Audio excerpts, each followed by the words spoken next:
हाय मैत्रिणींनो, आपले आयुष्य पुन्हा एकदा नव्याने कसे सुरू करायचं?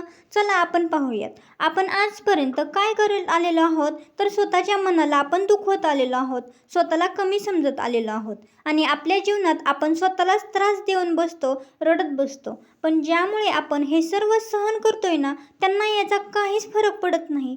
ते मस्त हसतात, जगतात, आपली लाईफ एन्जॉय करतात. पण आपणच मात्र रडत बसतो. मग आपणच का आपले जीवन दुःखी का करून घेतो? पण आता बास. जर तुम्हाला पण स्वतःचे आयुष्य पुन्हा एकदा नव्याने सुरू करायचे असेल ना, तर हा व्हिडिओ शेवटपर्यंत नक्की पहा. कारण या व्हिडिओमध्ये अशा काही मी 8 स्टेप सांगणार आहे तुम्हाला, ज्यामुळे तुमचं आयुष्य पुन्हा एकदा नव्याने सुरू करायला तुम्ही तयार होणार आहात. तर अशाच माहितीपूर्ण व्हिडिओसाठी आपल्या गृहिणी फॅशन लाईफ चॅनलला सबस्क्राईब करायला मात्र विसरू नका. चला तर मग पाहूया त्या 8 स्टेप. नंबर 1, ॲक्सेप्ट करायचं म्हणजे काय? तर जे घडलंय ना ते घडलंय आणि जे झालंय ना ते झालंय. ते आता आपल्याला बदलता येणार आहे का? तर नाही. म्हणूनच आपण ते बदलण्याचा प्रयत्न पण करायचा नाही.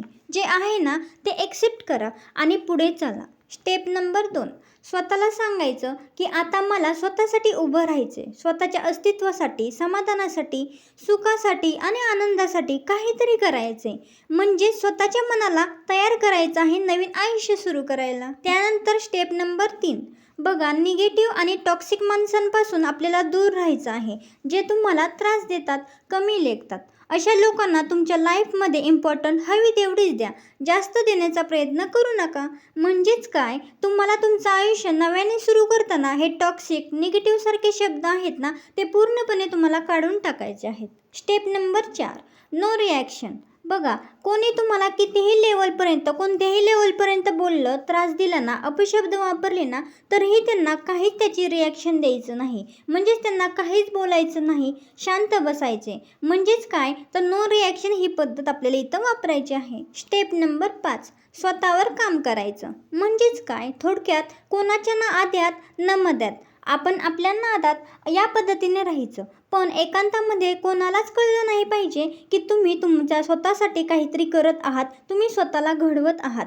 आयुष्यात बदल करायचा असेल ना, तर नव्याने सुरुवात करायची असेल ना, तर स्वतःवरती काम करणं खूपच गरजेचं आहे. त्यानंतर स्टेप नंबर 6, आपल्या यशाचा गाजावाजा करायची अजिबात गरज नाही, कोणाला हिणवायचं देखील नाही.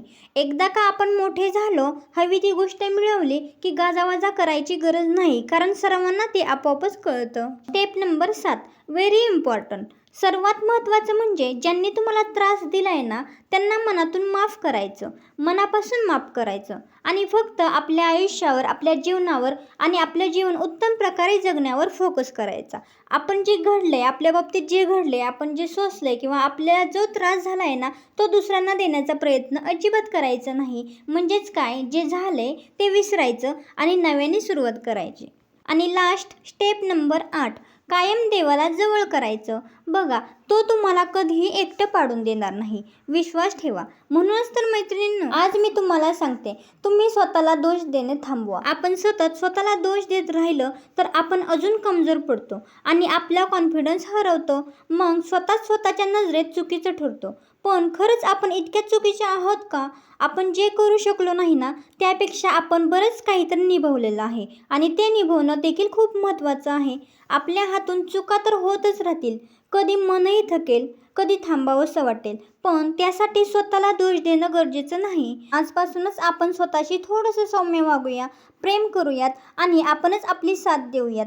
चला तर मग आपणच आपले आयुष्य नव्याने सुरू करूयात. तर मैत्रिणींनो, ह्या 8 स्टेप कशा वाटल्या तुम्हाला नव्याने आयुष्य सुरू करण्यासाठी मी आज सांगितलेला, मला कमेंटमध्ये नक्की सांगा. आणि अशाच माहितीपूर्ण व्हिडिओसाठी आपल्या गृहिणी फॅशन लाईफ चॅनलला अजूनही सबस्क्राईब केले नसेल तर नक्की सबस्क्राईब करून ठेवा.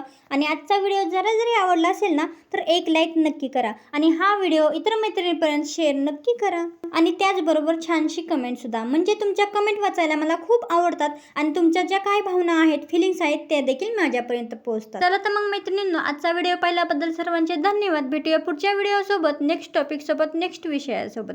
तोपर्यंत स्वस्त राहा, मस्त राहा, खुश राहा, आनंदी राहा आणि सर्वात महत्त्वाचं म्हणजे आपल्या आयुष्य नव्याने जगायला सुरुवात करा.